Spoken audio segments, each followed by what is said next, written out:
Hola, ¿qué tal? ¿Cómo están? El día de hoy aquí en Zona Cero vamos a platicar de lo que ha sucedido en los últimos días, principalmente por el conflicto de Venezuela, pero que tiene mucho que ver con México. Y pareciera que nosotros lo tengamos presente a través de una película ajena a nosotros. La realidad es que lo que está pasando en Venezuela podría ser el preámbulo de lo que estamos por conocer en México. ¿Qué estamos tejiendo en México? Bueno, pues lo que estamos tejiendo es un nuevo esquema de gobierno en donde las instituciones no respalden la vida democrática del país. Eso es lo que se está buscando con toda esta reforma al Poder Judicial, en donde los jueces sí sean electos, pero sean electos a propuesta de quiénes y de quiénes van a ser dependientes estos nuevos jueces, pues evidentemente del régimen, de Morena, de la 4T. Y ese es un riesgo muy alto. Como un riesgo alto será desmantelar el INE, que lo harán. También otro riesgo muy alto y grave es el terminar, por ejemplo, con el Instituto de Acceso a la Información, que es fundamental para conocer y para de alguna manera controlar los excesos administrativos en el poder. Pero pues todo pinta que va para allá. Pero vayamos al caso Venezuela. Muchos dicen, bueno, ¿por de qué se espantan si hay otros países que tienen gobernantes de más años de los 11 que lleva Maduro? De entrada, aquellos que lo han hecho, que uno no está de acuerdo quizá históricamente, culturalmente con el tema de la reelección, es cierto, pero cuando las bases democráticas de un país están bien asentadas y hay circunstancias de equidad en las contiendas, bueno, pues si alguien se reelige y se vuelve a reelegir, pues será porque así lo quiso la gente y en ese sentido no se rompe con un esquema democrático y por lo tanto no se puede considerar una dictadura. El caso de Maduro es distinto porque evidentemente hoy por hoy no hay condiciones ni de equidad en contienda y mucho menos de legalidad. Por lo tanto, esos 11 años son 11 años de imposición, pero que hay que sumarlos a los que gobernó Hugo Chávez. Hugo Chávez llegó al poder en el 99. Es decir, que si sumamos, porque al final Maduro no es más que el heredero del movimiento chavista, y por lo tanto, bueno, pues son 25 años sumados.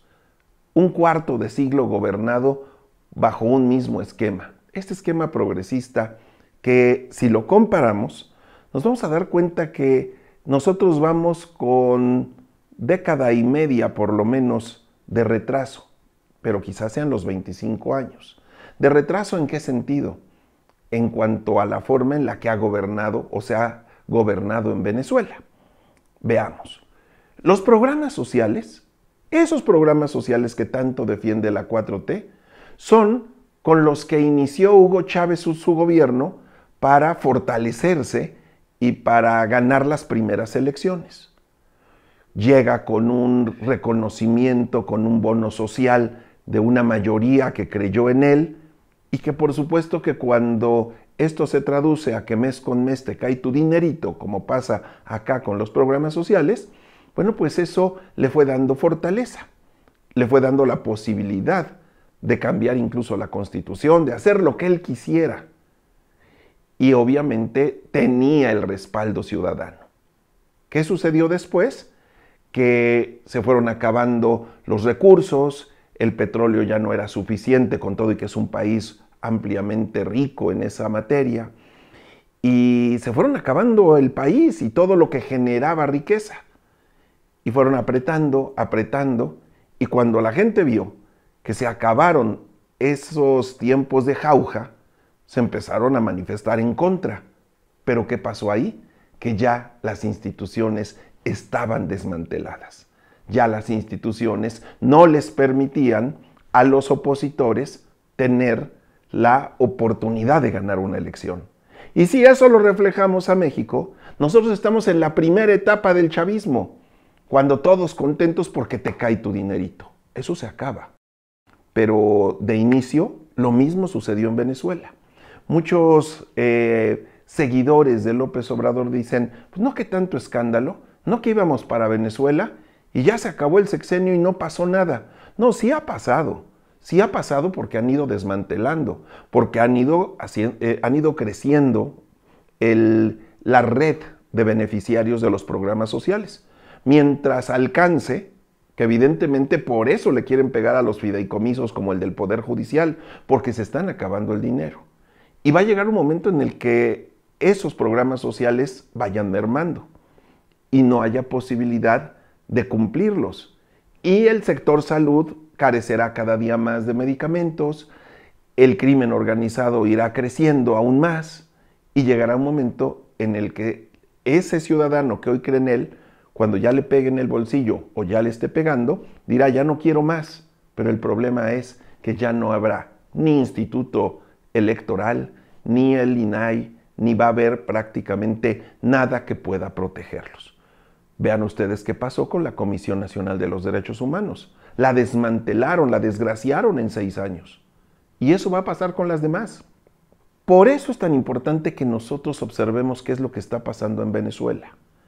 Lo que pasó hace 25 años con la llegada de Hugo Chávez, pasó con López Obrador. Y después se mantuvo. Ellos sí tuvieron la oportunidad desde un inicio de lograr esa reelección que ya contemplaban sus leyes. Pero en la siguiente y en la siguiente, cuando la gente se desencantó, cada día más se sigue desencantando, bueno, pues lo que sucede es que ya no hay poder humano que pueda sacarlos del poder. Y tendrá que hacerse un movimiento como el que hemos visto ha sucedido en Venezuela, la gente molesta, tirando estatuas, manifestándose. Hay violencia, por supuesto. ¿Y por qué hay violencia?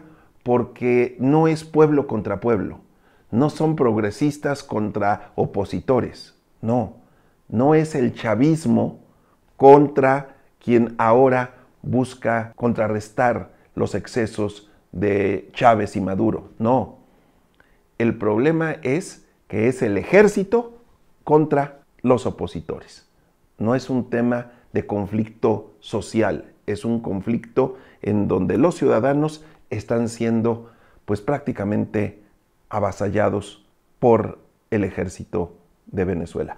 Por eso es que tendríamos que reflexionar.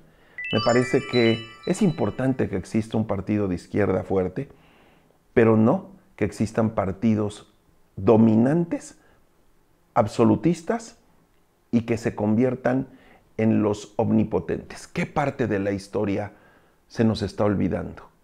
El PRI eso fue. Y el PRI, después de 60 y después a su regreso al gobierno, suma pues prácticamente 7 décadas de eso, de lo que ahora quiere hacer Morena. ¿Qué parte, insisto, de la historia ya se nos olvidó? Pues esa. Y parece que estuviésemos condenados a repetirla. Yo ahora los quiero invitar para que la próxima semana sigamos juntos en reflexiones, en noticias, en anécdotas y todo lo que platicamos aquí en Zona Cero.